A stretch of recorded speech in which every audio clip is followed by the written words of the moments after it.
तो चलिए आपका बहुत बहुत स्वागत है टीएससी के इस जेईई नीट प्लेटफॉर्म पर। यहाँ पर आपको फ्री क्रैश कोर्स के जरिए जेईई और नीट की तैयारी करवाई जा रही है। आप भी इसका भाग बन सकते हैं। ज्यादा कुछ नहीं करना, बस time to seeing the lecture and notes करते रहिए। नोट्स आपको टेलीग्राम चैनल पर अपलोड किए जाते हैं हर लेक्चर के। आप जाइए और वहां से जितने भी होमवर्क क्वेश्चन आपको मिलता है, आपको वो क्वेश्चन होमवर्क के तौर पर करने चाहिए। आज लेक्चर नंबर 4 होने वाला है फिजिक्स का, और उस लेक्चर में हम क्या पढ़ेंगे, हम सबसे पहले वो बता दे। कल नेक्स्ट मतलब यस्टरडे का जो लेक्चर था उसमें हमने आपको क्या पढ़ाया था। तो कल के लेक्चर में हमने आपको पढ़ाया था एक सेकेंड, सब प्रॉपर है, ओके। तो कल के लेक्चर में हमने आपको क्या पढ़ाया था, फटाफट एक बार यहाँ पे देख लेते हैं। ये लेक्चर नंबर 4 है फिजिक्स का, और थोड़ा स्पीड अप तेज करेंगे क्योंकि सिलेबस बहुत जल्दी निपटाना है, ताकि हम उतने ही स्पीड से वैसे तो क्वेश्चंस की वाईक्यूज आपके साथ कर रहे हैं, लेकिन मॉक टेस्ट कर सके। मॉक टेस्ट बहुत जरूरी है, और मॉक टेस्ट तभी लगा पाएंगे जितना जल्दी हम सिलेबस करेंगे। ठीक है, ओके। तो फटाफट स्टार्ट करते हैं। हमने पहले रिकैप लेते हैं कि हमने क्या पढ़ा था लेक्चर 3 में। लेक्चर 3 में हमने डीपी अपॉन डीटी के बेस पे बहुत सारे कंसेप्चुअल क्वेश्चन देखे थे, और हमने जो एक चीज जानी थी, क्या जानी थी, हमने वो ये जाना था कि अगर मुझे फोर्स निकालना है, कितने पार्टिकल्स इस मेटालिक सरफेस से आ रहे हैं जा रहे हैं, तो उसके लिए हम फॉर्मूला कौन सा अपनाते हैं, यही वाला, कौन सा, del B upon del T या एंड डेल पी, ये वाला फॉर्मूला यहाँ पे अपनाते थे। और एन की वैल्यू क्या आती थी, बी अपॉन ई आती थी। ओके, और वन पार्टिकल के लिए फोर्स निकालने का फॉर्मूला हम ये पढ़ते थे। और फिर हमने इसके बाद आपसे मास फ्लो रेट भी निकलवाया था। तो मास फ्लो रेट कितना होता है, रो ए वी। एक क्वेश्चन होमवर्क के लिए भी दिया था कि ये आपका बॉडी, ये पाइप है जिसमें से वी वेलोसिटी से वो मूव कर रहा है। तो आपसे पूछा था कितना फोर्स हमें लगाना पड़ेगा ताकि वो जो पार्टिकल्स हैं होल्ड कर सके इस वाली दीवार पर। अगर यहाँ से पानी जा रहा है तो ये कितने स्पीड से, कितने फोर्स से, कितना फोर्स लगाए ताकि वो जो पार्टिकल है, वो जो भी पानी का जो कण है जो टकरा रहे हैं, वो होल्ड कितनी देर तक रह सकते हैं। तो होल्ड करने के लिए आपको कितना फोर्स लगाना पड़ेगा ये निकालना। तो क्या करते हैं हम, ये यूज करते हैं DP upon D T. DP is equals to D M and V upon T. Mass is this is a mass flow rate and value is rho A B. So चूंकि ये भी वेलोसिटी है तो यहाँ पर answer आपका आ जाता है रो ए बी स्क्वायर। ये सेकंड होमवर्क क्वेश्चन था। तीसरा जो होमवर्क क्वेश्चन था वो ये था कि अब जो सरफेस आप ले रहे हैं वो 100% एब्जॉर्बिंग है। इसका मतलब आएगा और इसी में रह जाएगा, वापस नहीं निकलेगा। और मोमेंटम कितना दिया था आने जाने वाले का, एच बाय लैम्डा, सिर्फ जा रहा है, इसका मतलब H by lambda J cap. आपका यहाँ पे क्या हो जाएगा, मोमेंटम हो जाएगा माइनस डायरेक्शन में। ठीक है, तो इसका मतलब, और फाइनल मोमेंटम क्या हो जाएगा, 0, क्योंकि वेलोसिटी क्या हो जाएगी आपकी, 0 हो जाएगी। तो फोर्स पूछा था, फोर्स बराबर क्या होता है यहाँ पे, एन डेल पी अपॉन 1। एक पार्टिकल की एन का वैल्यू क्या होता है, पी अपॉन ई, कल ही बताया था मैंने ये। और डेल पी कैसे निकालेंगे, मास इनटू वेलोसिटी। तो ये क्या है आपका डेल पी है, ये इनिशियल वाला है, और फाइनल वाला 0 हो गया। इसका मतलब यहाँ पे आपका आंसर क्या आ जाएगा, P by E H by lambda. अगर सरफेस कहती है 100% एब्जॉर्बिंग। ये तो हमारा तीसरा होमवर्क क्वेश्चन था। हमारा जो फोर्थ होमवर्क क्वेश्चन था तो क्या कह रहा था, एक बार उसको भी देख लेते हैं। आज में थोड़ा स्पीड तेज रहेगा ताकि हम फटाफट अपना कंटेंट खत्म कर सकें। बहुत लंबा जा रहा था अपना लेक्चर, मतलब लेक्चर तो बहुत छोटे जा रहे हैं, उसको लंबा करना है, लेकिन कंटेंट बहुत छोटा छोटा आपको मिल रहा था। अब चाहेंगे कि बड़े बड़े कंटेंट और बहुत जल्दी सिलेबस खत्म करा जाए ताकि आप भी अपने मॉक टेस्ट को बहुत अच्छे से दे सकें। मॉक टेस्ट बहुत जरूरी है देना, और यस इस संडे को मॉक टेस्ट भी आ रहा है। चलिए स्टार्ट करते हैं। तो अगला जो हमने होमवर्क क्वेश्चन दिया था वो ये वाला क्वेश्चन था कि 40% तो रिफ्लेक्टिंग है, 40% रिफ्लेक्टिंग है, 60% एब्जॉर्बिंग सरफेस है। तो रिफ्लेक्टिंग है तो मतलब आएगा भी और जाएगा भी, सिंपल सी बात है। इसका मतलब यहाँ पे अगर मोमेंटम निकाले फाइनल वाला और इनिशियल वाला, तो initial momentum H by lambda, final momentum H by lambda. ये प्लस में, ये माइनस में, ये प्लस में। तो डेल पी अगर आप कैलकुलेट करोगे तो इसको माइनस करते हैं तो वो कितना आ जाएगा, 2h बाय लैम्डा, क्योंकि ये माइनस है, माइनस माइनस प्लस बन जाएगा। लेकिन कितना परसेंट रिफ्लेक्टिंग हो रहा है? 40%। तो कितना परसेंट यूज करेंगे आप? 40% यूज करेंगे। That means 0.42 h by lambda. ये क्या हो गया? मोमेंटम हो गया। किसके लिए? रिफ्लेक्टिंग सरफेस के लिए। तो रिफ्लेक्टिंग सरफेस के लिए अगर मुझे फोर्स निकालना पड़ेगा तो वो क्या आएगा? वो क्या आएगा? 0.42 h बाई लैम्डा और मल्टीप्लाई में p बाई। वैसे ही अब्सॉर्बिंग के लिए निकालेंगे। अब्सॉर्बिंग में सिर्फ आएगा ही आएगा, जाएगा तो नहीं। और अगर सिर्फ आता है तो क्या निकलता है मोमेंटम आपका? h by lambda. पार्टिकल के लिए p बाई कितना परसेंट है? 60% है। इसका मतलब कितना आया? 0.6 p by e h by lambda. इसका मतलब फोर्स टोटल कितना हो गया? 0.6 p by e h by lambda. आप p by e h by lambda common ले लीजिए, 0.8 और 0.6, तो आपका आंसर आ गया 1.4 p by e h by lambda. This is the force calculated, या this is the force which we calculated above the question. हमने इस क्वेश्चन से फोर्स निकाला, अपना आंसर आ गया ये। बहुत सिंपल क्वेश्चन है। कंसेप्ट जानना है तो पुराना वीडियो देखना पड़ेगा, हम यहाँ कंसेप्ट दोबारा नहीं बता पाएंगे। चलिए आगे बढ़ते हैं और आज क्या पढ़ने वाले हैं जरा उस पर बात करते हैं। सारे होमवर्क क्वेश्चन का डिस्कशन फटाफट कर लिया है, अब हम आगे बढ़ते हैं और चीजों को समझने का प्रयास करते हैं। ओके, तो आज हमारा जो टॉपिक है, आज हम पढ़ने वाले हैं 4 फंडामेंटल फोर्सेस के बारे में। तो लॉ ऑफ मोशन में सबसे पहले हमने 3 लॉ पढ़े, न्यूटन्स के लॉ पढ़े, जिसमें सबसे इंपॉर्टेंट था कि change in momentum with respect to time is equals to force और तो है बराबर dp अपॉन dt। इसके ऊपर बहुत सारे क्वेश्चन हमने करे। हमने फिर देखा कि p और t का जो ग्राफ होता है, उसका अगर स्लोप लेंगे तो आपको फोर्स देगा। फोर्स और t का जो ग्राफ का जो एरिया होगा वो आपको क्या देगा? इंपल्स देगा। इंपल्स बराबर क्या होता है? चेंज इन मोमेंटम होता है। हमने देखा p बराबर mvu होता है। फिर हमने बहुत सारे से क्वेश्चन भी करे और हमने एक चीज ये भी निकाला कि फोर्स कितना अप्लाई करना पड़ेगा रिफ्लेक्शन और अब्सॉर्बिंग सरफेस के लिए, and L p for one particle upon one. तो ये सब हमने जाना और उसमें अब हम जो जानने वाले हैं वो फोर्सेस के बारे में जानने वाले हैं। यहाँ नहीं पढ़ेंगे, फोर्सेस के चैप्टर्स बने पड़े हैं। इलेक्ट्रोस्टैटिक फोर्स इलेक्ट्रोस्टैटिक चैप्टर में आएगा। ग्रेविटेशन फोर्स आपका ग्रेविटेशनल नामक चैप्टर में आएगा।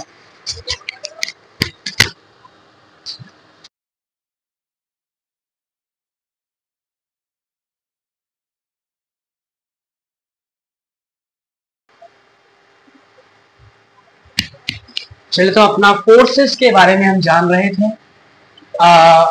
फोर्स हम इस चैप्टर में नहीं पढ़ेंगे, इसके लिए चैप्टर बनाए गए हैं, वहां आप इनके बारे में बहुत अच्छे से जानेंगे। बेसिकली फोर्स जो फंडामेंटल फोर्सेस हैं, वैसे तो फोर्स बहुत प्रकार के होते हैं, स्प्रिंग, टेंशन, फ्रिक्शन। टेंशन वाला टेंशन नहीं, रस्सी मुझे लगता है वो टेंशन, टेंशन, स्प्रिंग, बहुत सारे फोर्सेस हैं, कंफ्यूज, सेंट्रीफ्यूगल फोर्स, ये सब नहीं जानना। फंडामेंटल जो फोर्सेस हैं, जो मूलभूत फोर्सेस हैं, वो 4 हैं। कौन कौन से? एक आपको ग्रेविटेशनल, ग्रेविटेशनल देखो मैं कोई यहाँ पे लिखवाने वाला तो हूँ नहीं, जेई में लिखने का पेपर होता है, कंसेप्चुअल और क्वेश्चंस का पेपर होता है, और उसी की अप्रोच के काम कर रहे हैं। फिर भी अगर आपको लिखना है, लिखने का मन है, नोट्स भेज रखे हैं वहां से लिखिए। बाकी आपका मेन फोकस होना चाहिए कहाँ पर? समझने। लिखते तो रहेंगे ही, नोट्स तो बनते ही रहते हैं, लेकिन नोट्स भी बनाने, ऐसा नहीं कि नोट्स ना बनाए, बनाने हैं, क्योंकि नोट्स बनाते हैं तो इससे फायदा होता है कि दिमाग में चीजें रहती है। लेकिन फिर भी समझने पे ज्यादा ध्यान दीजिए। बाकी क्वेश्चन कर रहे हैं, नोट्स नहीं बना रहे, क्वेश्चन बन रहे हैं, दैट्स फाइन, कोई जरूरत नहीं। ठीक है, ग्रेविटेशनल। अगला है आपका इलेक्ट्रोस्टैटिक फोर्सेस, इलेक्ट्रोस्टैटिक फोर्सेस, या इलेक्ट्रोमैग्नेटिज्म फोर्सेस भी इन्हें बोल सकते हैं। इलेक्ट्रोमैग्नेटिज्म 1, 2 एंड 3 में आपका आता है weak nuclear forces, weak nuclear forces, और अगला आता है strong nuclear forces, strong nuclear forces.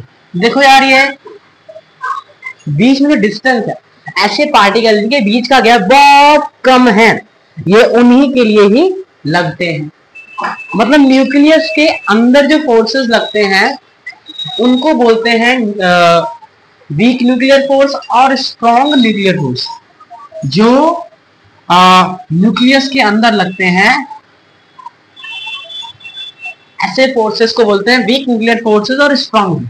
मतलब ये बहुत ताकतवर होते हैं लेकिन शॉर्ट डिस्टेंस के लिए ही लगते हैं।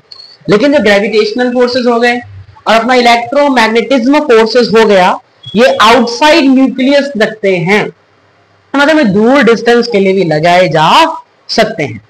किन के लिए लगाए जा सकते हैं? ये दूर डिस्टेंस के लिए लगाए जा सकते हैं। बोले तो ये आउटसाइड न्यूक्लियस के लिए लगते हैं और ये इनसाइड न्यूक्लियस के लिए लगते हैं। आपको पता हो ग्रेविटेशनल फोर्सेस किन्हें कहते हैं?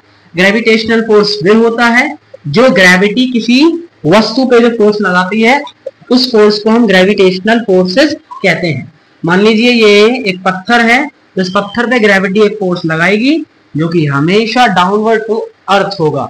ऐसे फोर्सेस को क्या बोलते हैं? ग्रेविटेशनल फोर्सेस बोलते हैं। ये जी क्या है? ये ग्रेविटेशन की एक्सेलरेशन है जिसका वैल्यू 9.8 मीटर पर सेकंड स्क्वायर होता है और कभी कभी हम इसका वैल्यू 10 मीटर पर सेकंड स्क्वायर लिख के भी सॉल्व करते हैं। बाकी क्वेश्चन में दिया रहता है कि आपको ये लेना है कि ये लेना, नहीं दिया तो आप कुछ भी ले लो। आंसर तो देखते हैं क्या आता है, वेरी करता है, हम नहीं बता सकते कि ये इससे आंसर आएगा कि इससे आंसर आएगा। तो आपको पता लग गया होगा कि आपका ग्रेविटेशनल फोर्सेस होता क्या। अभी नहीं पढ़ेंगे, हम इसके बारे में पढ़ेंगे। कौन सी चैप्टर में? ग्रेविटी चैप्टर आएगा, शायद चैप्टर नंबर 9 है, तो उसी में हम इसके बारे में जानेंगे। आइए हम आगे बढ़ते हैं और अब हम कॉन्टैक्ट फोर्स, अब हमारा बेसिकली अब हमारा लो ऑफ मोशन की स्टार्टिंग हो रही है चैप्टर की, जहां से हमें कॉन्सेप्चुअल होना है और बहुत सारी चीजें जाननी है। और इसी में आज ही हम स्टार्ट करेंगे अपना एफबीडी, बोले तो फ्री बॉडी डायग्राम के बारे में। सबसे पहले हम यहाँ पढ़ रहे हैं कॉन्टैक्ट फोर्सेस के बारे में।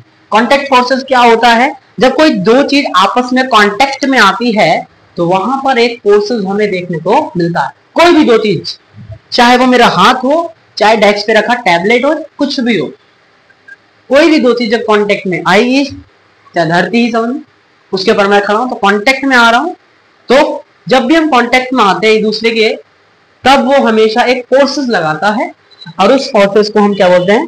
कॉन्टैक्ट फोर्स को क्या बोलते हैं? Contact force. आप समझ सकते हैं लिखा क्या है? When two solid objects are in contact, जब दो सॉलिड ऑब्जेक्ट कांटेक्ट में होते हैं, then they exert forces on each other, तब वो एक दूसरे पे फोर्स लगाते हैं और इसी फोर्सेस की वजह से एक फोर्स उत्पन्न होता है जिसको हम कॉन्टैक्ट फोर्सेस कहते हैं। कॉन्टैक्ट फोर्सेस दो प्रकार के हो सकते हैं। चलिए समझते हैं कॉन्टैक्ट फोर्सेस के बारे में थोड़ा सा।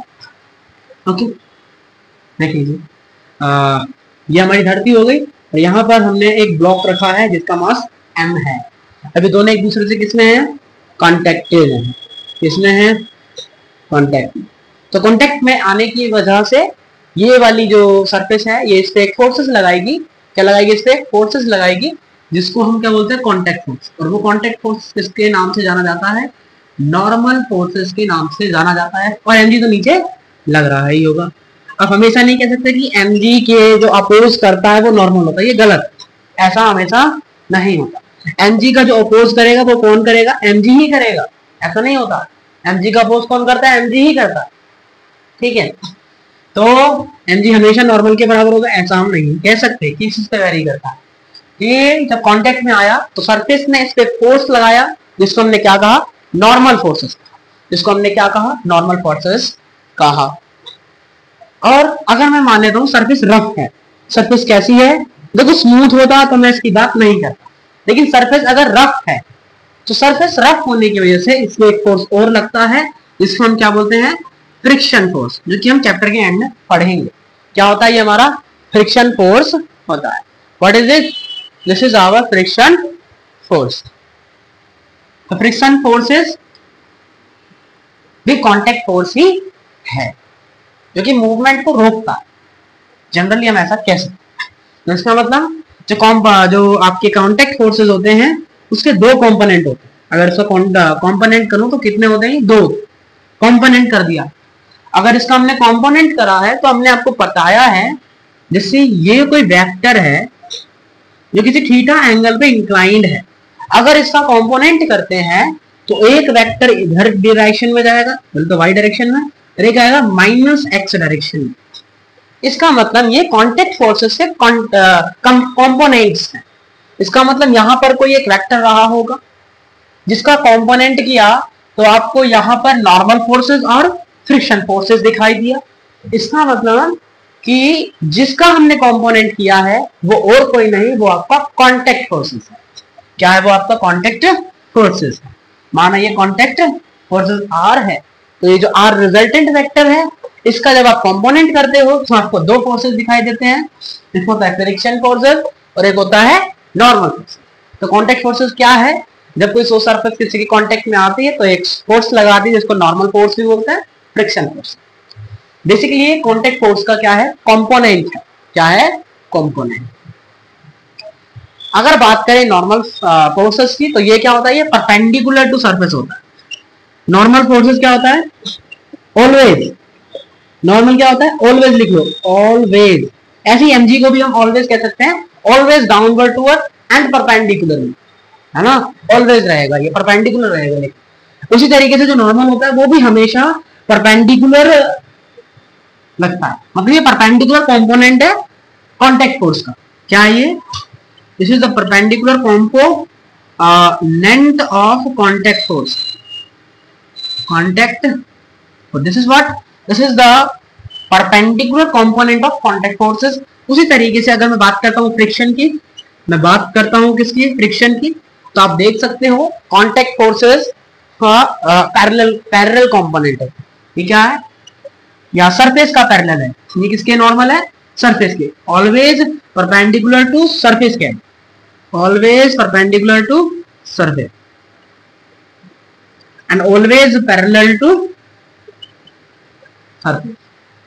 ठीक है, अब ये इस डायरेक्शन में भी हो सकता है और इस डायरेक्शन में भी हो सकता है, वो आप कब पढ़ेंगे जब हम फ्रिक्शन के बारे में आपको बताएं। तो आपने समझ लिया यहाँ पे कि नॉर्मल क्या है, जो सॉरी नॉर्मल क्या है, नॉर्मल वो फोर्सेस है जो कि हमेशा सरफेस के परपेंडिकुलर लगता है, और फ्रिक्शन वो फोर्सेस है जो कि हमेशा पैरेलल होता है टू द सरफेस। और किसके कंपोनेंट है, this is the component of contact forces. I hope इससे ज्यादा समझने की जरूरत इसमें नहीं।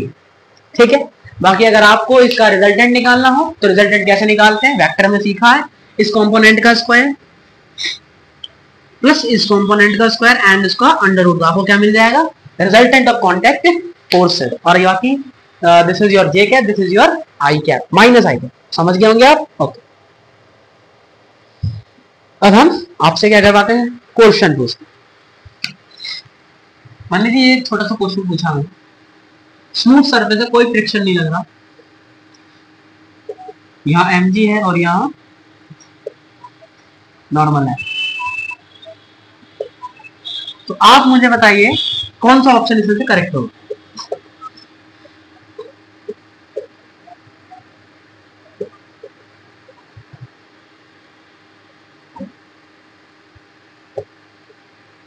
कौन सा इसमें से सही है, सोचिए अपने आप, 1 मिनट आपको 10 सेकंड देते हैं, आप सोचिए क्या होगा इसका सही आंसर।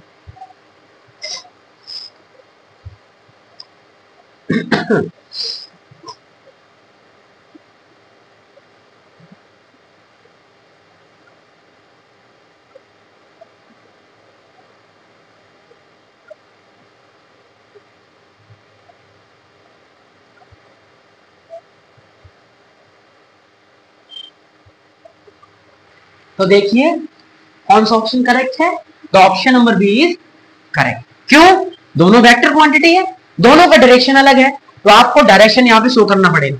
इसका मतलब normal vector is equals to minus prime of MG vector, तो normal vector plus MG vector का जो सम होगा वो कितना आएगा, 0 आएगा। यहीं से आप ध्यान रख लीजिए, जो भी वेक्टर क्वांटिटी होती है उसके आपको साइन लगाना पड़ेगा। अगर वो स्केलर क्वांटिटी है, don't use, need to be indicate direction, okay yes. लेकिन अगर मैग्नीट्यूड बोलता तो नॉर्मल बराबर एमजी कर लेते, अगर मैग्नीट्यूड बोलता तो नॉर्मल बराबर क्या कर देते, एमजी कर देते, और अपने ये वाला ऑप्शन सही हो जाता। लेकिन इसने मैग्नीट्यूड नहीं बोला है, सो हम नॉर्मल बराबर क्या नहीं करेंगे, हम नॉर्मल बराबर एमजी यहाँ पे नहीं करेंगे। ठीक है, क्या, चलो आगे देखते हैं।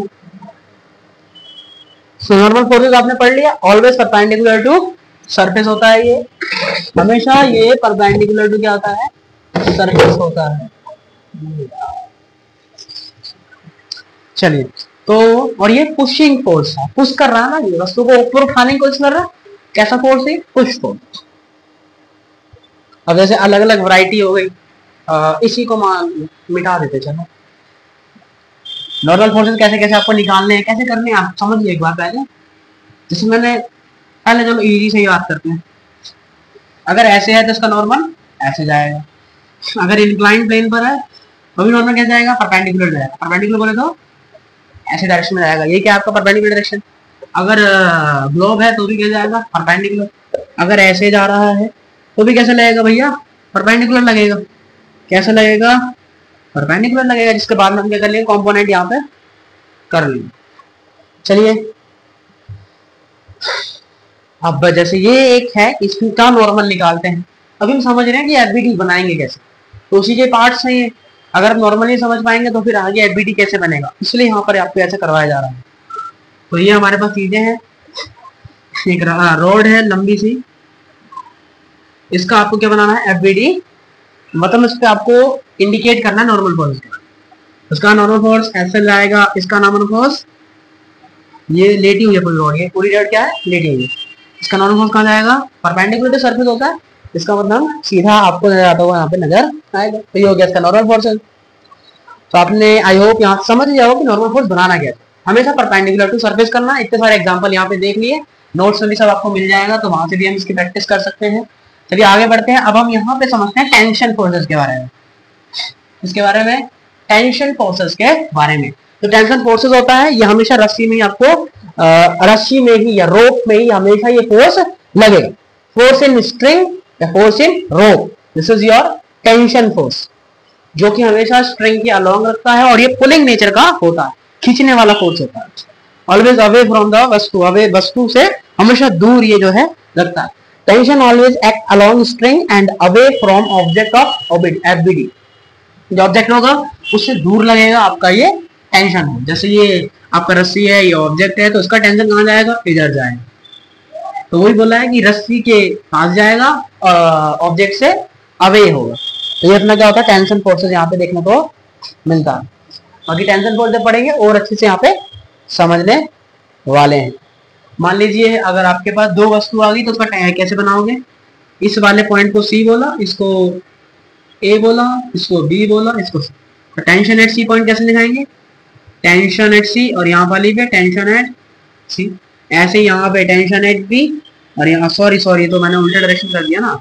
ये क्या हो जाएगा, टेंशन एट सी, ये क्या हो जाएगा, टेंशन एट बी, और यहाँ क्या हो जाएगा, टेंशन एट ए पॉइंट। बाकी टेंशन पूरी जगह सेम होगा। क्या होगा, जब हम क्वेश्चन करेंगे, एफबीडी बनाएंगे, तब आपको और अच्छे से यहाँ पे समझा देंगे।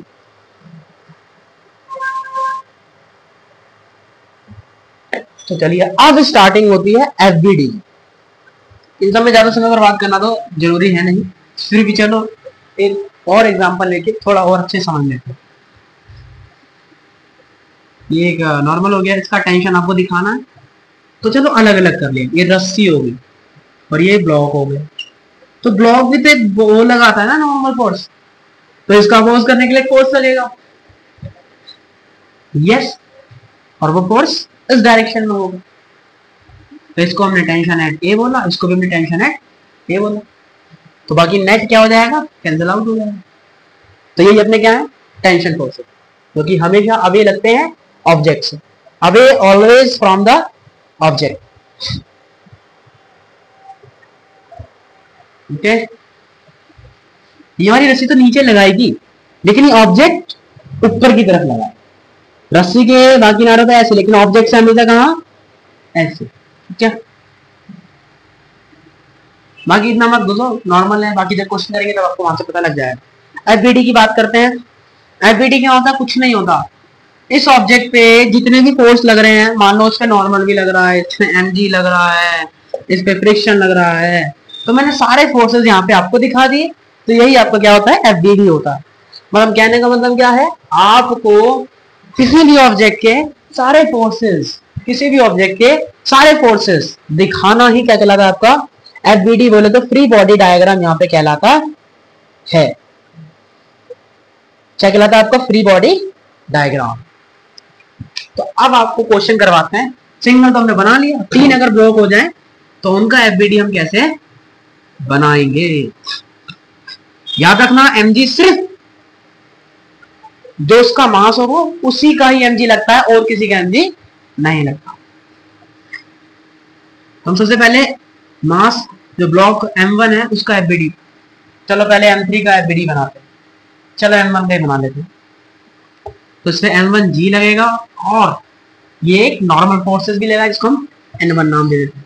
अब M2 की बात करते हैं, तो उसके नीचे की तरफ क्या लगेगा, M2G। क्या M1G भी लगेगा? नहीं, जिसका मास उसी पे Mg, और कोई यहाँ पे नहीं लगा सकते। बाकी ये एक नॉर्मल फोर्सेस भी लगाएगा, लेकिन नॉर्मल हम जोड़ सकते हैं, तो यहाँ भी एक फोर्स और करने गया, नॉर्मल फोर्सेस। ओके, अब M1 का बनाते हैं, M3 का बनाते हैं। M3 का क्या होगा, जिसका मास उसी का Mg, और इस पे एक नॉर्मल फोर्स, साथ ही में ये दो नॉर्मल भी इस पे लगेंगे। कौन से, N1 और N2। तो ये क्या हो गया इसका फ्री बॉडी डायग्राम। क्या हो गया इसका free body diagram. I hope यहाँ से हमें सब कुछ समझ आ गया होगा। ठीक है,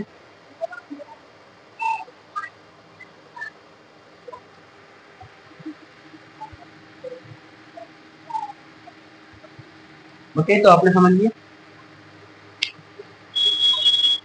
उल्टा ठीक है, इसको हम ऐसे ही बना सकते हैं। ये जो मास M3 है, हमने नीचे स्टार्ट कर दिया, चलो ऊपर से भी कर सकते हैं।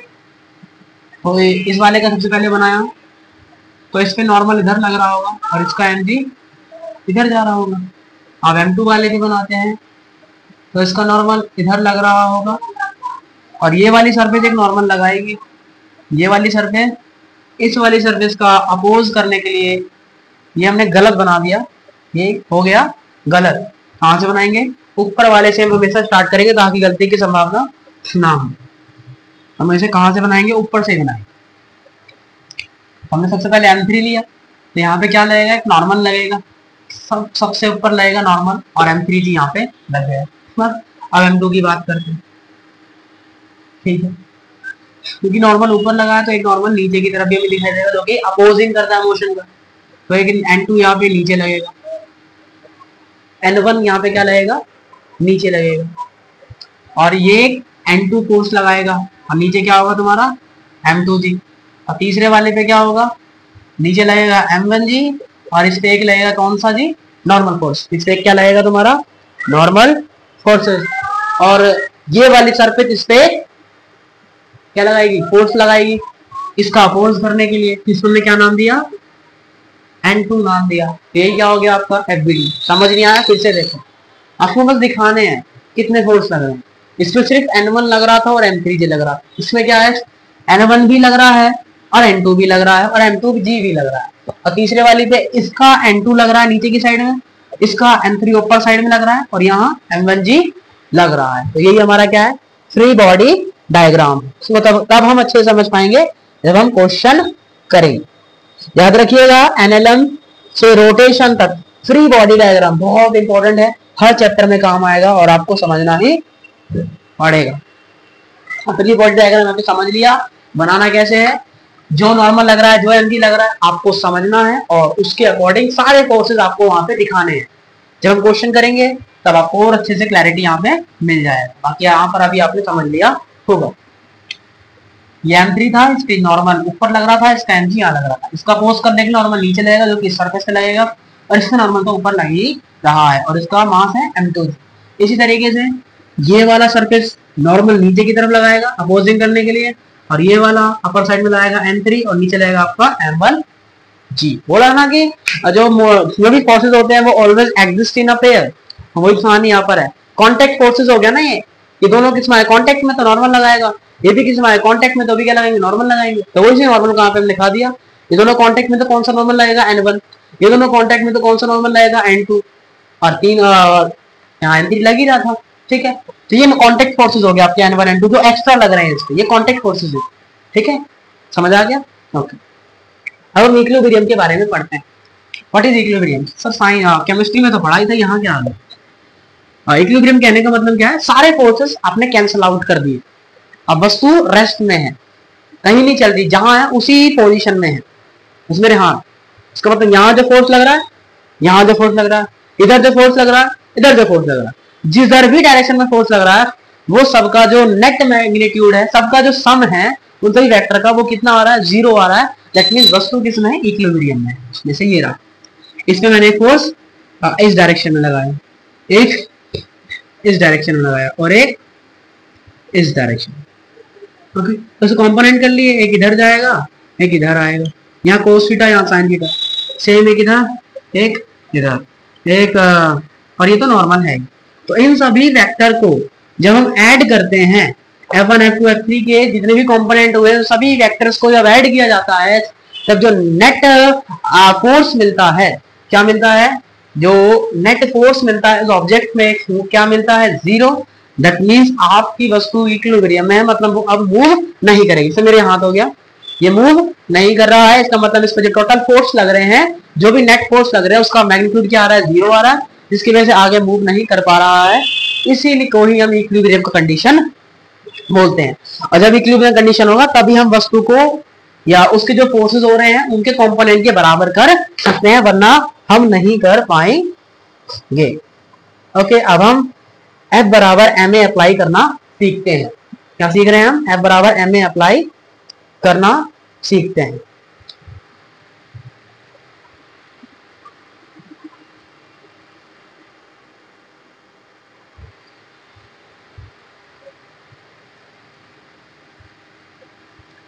यहाँ सीख रहे हैं हम F बराबर ma कैसे अप्लाई किया जाता है क्वेश्चनों में। मान लीजिए क्वेश्चन हमने यहाँ ले लिया, ये रहा, हमने क्या पढ़ा था, F बराबर क्या होता है ma, और यहाँ पे कोई शूडो वूडो फोर्स तो नहीं लग रहा।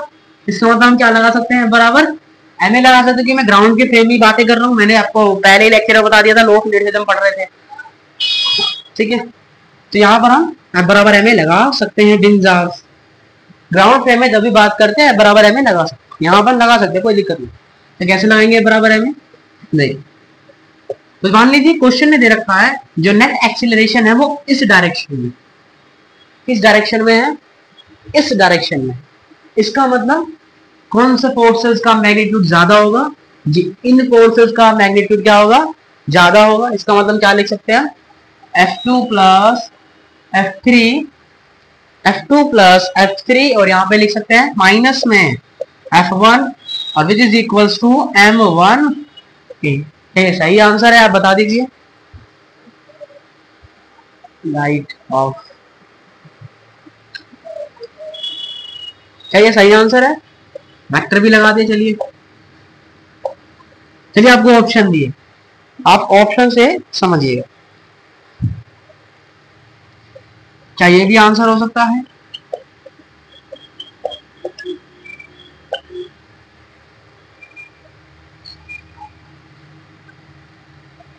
ये ऑप्शन नंबर 1, ये ऑप्शन नंबर 2, ये हो गया तुम्हारा ऑप्शन नंबर 3, ये हो गया ऑप्शन नंबर 4।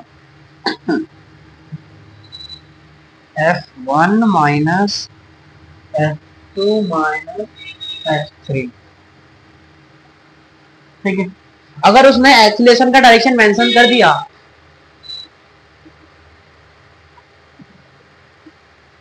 तो आपका यही आंसर हो जाएगा, और एक आंसर ये वाला भी हो जाएगा। क्यों?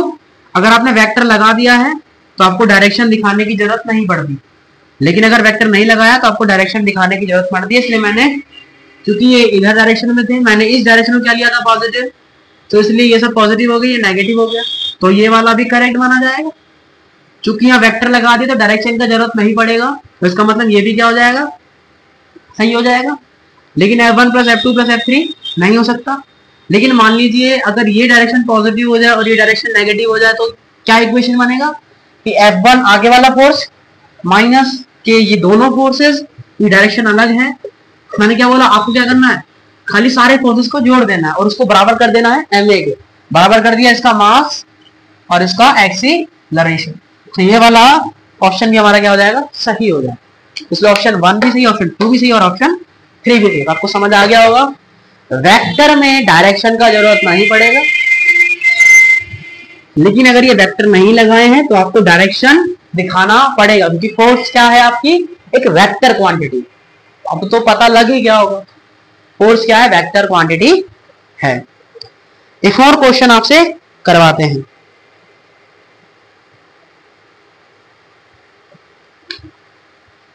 क्वेश्चन में ए का डायरेक्शन नहीं दिया था, ठीक है, लेकिन अगर ए का डायरेक्शन दे देता तो आंसर सिर्फ अपना ये वाला होता और ये वाला सही नहीं होता, क्योंकि आपको एक्सीलरेशन का डायरेक्शन दे रखा है।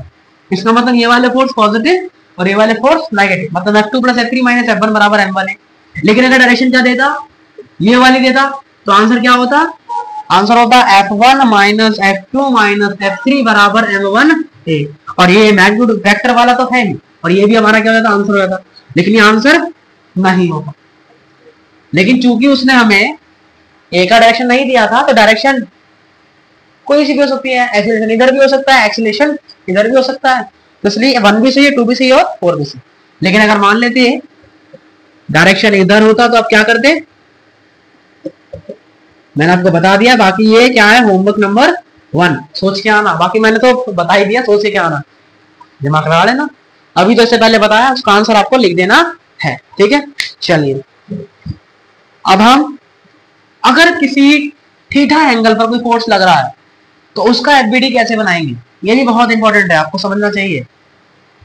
लेक्चर छोटा रहेगा आज, लेकिन कंसेप्ट बहुत सारे पढ़ाए हैं आपने। लेकिन क्योंकि कल क्वेश्चन डिस्कशन होगा तभी तो मजा आएगा। इस एंगल पर मैंने क्या लगा दिए, फोर्स लगा दिए। क्या लगा दिए? फोर्स लगा दिए। इधर F1 लगाया है, इधर F3 लगाया है, इधर F4 लगाया है, इधर F2 लगाया। आपको क्या लगाना है? F बराबर ma लगाना है। कैसे लगाएंगे? तो कभी भी थीटा में आपको फोर्स दिखाई देता है, सबसे पहले उसका कॉम्पोनेंट कर लेंगे। सबसे पहले उसको क्या कर लेंगे? कॉम्पोनेंट। तो थीटा की तरफ जाते हैं तो कोस थीटा, मतलब ये क्या बन जाएगा? थीटा से दूर जाते हैं मतलब साइन थीटा। क्वेश्चन ने दिया है जो है ये इक्विलिब्रियम में, किसमें है ये? इक्विलिब्रियम। चलो नहीं दिया है, इक्विलिब्रियम में नहीं है, कुछ नहीं दिया है, तो हम क्या करेंगे? एक्स में अलग लगाएंगे और वाई में अलग लगाएंगे। एक्स वाले कौन से फोर्स हो गए, इनको यहां बना लेते हैं, ये एक्स डायरेक्शन में हो गया। फिर से इन्होंने कोई डायरेक्शन नहीं दिया है तो हम अपनी मर्जी से इसको मान लेते हैं, इसको वही डायरेक्शन मान लेते हैं। तो क्या होगा? F1 cos, माना एक्स डायरेक्शन इधर ही है, एक्स डायरेक्शन वाला, तो F1 cos theta minus F2 which is equals to mass, और एक्सीलरेशन कौन सा? एक्स डायरेक्शन वाला, तो यहाँ ये वाला बराबर हमें लग जाएगा। और इस डायरेक्शन में लगाएंगे तो इसका इधर बना लेते हैं। बाकी क्वेश्चन में दे रखा होगा कि इक्विलिब्रियम में है या फिर नहीं। अभी तो हम सिर्फ एफबीडी बनाना सीख रहे हैं। तो क्या होगा? अपर माइनस लोअर, माने माना कि एक्सीलरेशन ऊपर डायरेक्शन में है तो ये वाला बड़ा होगा, ये वाला छोटा होगा। F2 sin theta minus F4 which is equals to mass, और acceleration in Y direction. Acceleration किसमें होगा? आपका वाई डायरेक्शन में होगा। तो इस तरीके से हमने यहाँ पे क्या लगाना सीख लिया, बराबर ma। इसी को क्या बोला जाता है? फ्री बॉडी डायग्राम, बोले तो FBD। अब एक आप जेई मेन का यहाँ पे क्वेश्चन कर लेते हैं, 1 2 3 4 जेई मेन के क्वेश्चन है, उनको करते हैं और अपनी आज की क्लास को समाप्त करते हैं। देखो एफबीडी से भी क्वेश्चन पेपर में आए हैं, इसका मतलब ये भी सीखना जरूरी है। आज का लास्ट टॉपिक होगा, फटाफट खत्म करते हैं उसको। क्या है टॉपिक? क्वेश्चन ये रहा, minimum additional force needed in Y direction. कह रहा है कि वाई डायरेक्शन में कितना फोर्स लगाना पड़ेगा ताकि सारे फोर्स बैलेंस हो जाएं। ये 1 न्यूटन का फोर्स लग रहा है 60 डिग्री में, 4 न्यूटन का लग रहा है 30 डिग्री में, और ये 2 न्यूटन का लग रहा है, 2 न्यूटन का यहाँ पे फोर्स लग रहा है। तो बोला है कि वाई डायरेक्शन में कितना मिनिमम फोर्स ऐड करें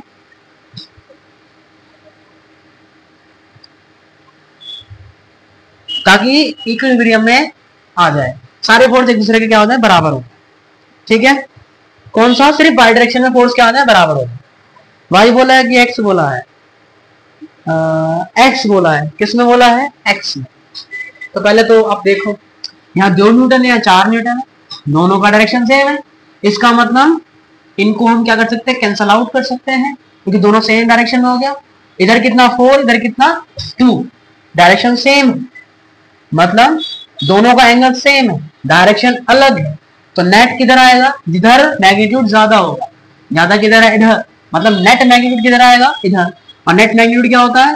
ये वाला और ये वाला, क्योंकि अपोजिट डायरेक्शन में है तो नेगेटिव। तो नेट मैग्नीट्यूड कितना आ जाएगा आपका? 2 न्यूटन। कितना आ जाएगा? 2 न्यूटन। तो नेट डायग्राम ऐसा बनेगा। ये कट गया, कैंसल आउट हो गया, क्योंकि सेम एंगल पे बन रहा है ये भी। और यहाँ 1 न्यूटन 60 डिग्री। कंपोनेंट करना सिखाया है, इसका कंपोनेंट क्या हो जाएगा? 1 cos 60 बोले तो √3 नहीं 1/2, तो ये आ गया। और इधर करेंगे तो 1 sin 60 मतलब 1 √3/2 मतलब √3/2। इसका इधर करेंगे तो cos मतलब 2 cos 30 बोले तो, और 2 cos 30 मतलब √3/2 मतलब √3।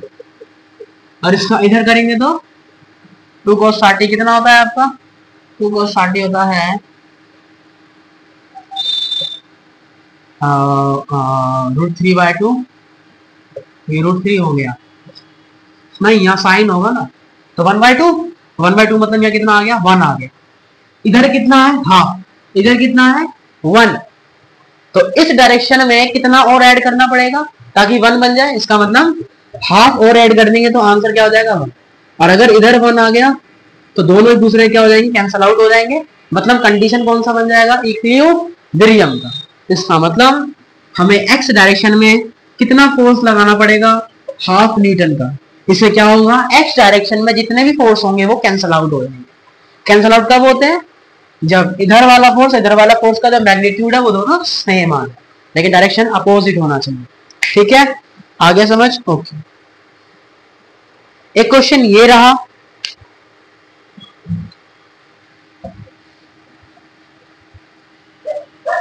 पोज करके आप पीछे जा सकते हैं अगर आपको नहीं दिखाता ये क्वेश्चन, तो बाकी आपको ट्राई करना चाहिए। एक क्वेश्चन ये रहा, ये भी जेईई से आया हुआ क्वेश्चन है। ये आपके पास रस्सी है, रस्सी का टोटल लेंथ L है और इतना लेंथ L है। कहा गया है इतने से पार्ट पे कितना टेंशन लगेगा, ये हमसे पूछा है। ओके, और बोला है F नेट बराबर 0 है, और यहाँ पे कोई मास लगा होगा शायद, है ना, हाँ ये मास आपका लटका होगा। तो इतने से पार्ट का आपसे क्या पूछा है, FBD पूछा है, मतलब क्या पूछा है, टेंशन पूछा है। A uniform rope of mass m and length L is fixed at its upper end vertically from a rigid support. Then the tension in the rope at the distance L from the rigid support. तो इसके नीचे का जितना भी tension होगा वो आपको यहाँ पे बताना है। तो कैसे निकालेंगे इसका, अगर वो बनाए तो कैसे बनेगा, इसका टेंशन नीचे की तरफ, इसका टेंशन ऊपर की तरफ, दोनों टेंशन एक दूसरे के बराबर हो जाएंगे। इसका मतलब टेंशन बराबर क्या हो जाएगा, mg हो जाएगा। टेंशन बराबर क्या हो जाएगा, mg। लेकिन टेंशन बराबर mg कब होगा, जब ये पूरी लेंथ L के बराबर होगी। इसका मतलब क्या कह सकते हैं, क्योंकि F नेट बराबर 0 है, पूरी रस्सी की लेंथ कितनी है, L है। देखो रस्सी का मास यहाँ पे दिया है, रस्सी का मास m बोला है, रस्सी का ही मास दिया है और कोई मास यहाँ पे नहीं भी दिया है, नहीं रस्सी का मास दिया है, रस्सी का मास है capital M, M, L। Okay, देखो क्वेश्चन ऐसा नहीं है, गलत बना दिया हमने, समझो। रस्सी, क्वेश्चन ने बोला है कि रस्सी का मास है, अगर रस्सी का मास नहीं होता तो इस पूरे में टेंशन mg ही होती, क्योंकि रस्सी का मास दिया है तो टेंशन अलग अलग हुई। बोला है कि टोटल मास m है और लेंथ टोटल L है।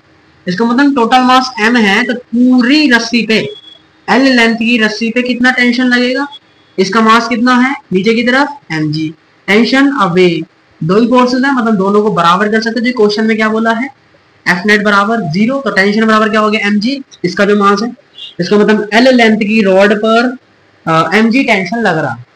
तो अगर एक रोड होगी, अगर रोड की लंबाई 1 होगी तो क्या होगा, m/lg हो जाएगा, L को यहाँ करा तो 1 बचा। तो एक अगर है, एक लेंथ है रोड की, तो उस पे कितना टेंशन लगेगा, m/lg। लेकिन हमसे कितना एरिया पूछा है, इसके नीचे वाला, टोटल लेंथ L है, ये L है, इसको हमने x बोल दिया। या कहो तो ये वाली लेंथ क्या होगी, टोटल अगर L है और ये वाली स्मॉल l है तो ये वाली क्या होगी, कैपिटल L माइनस L।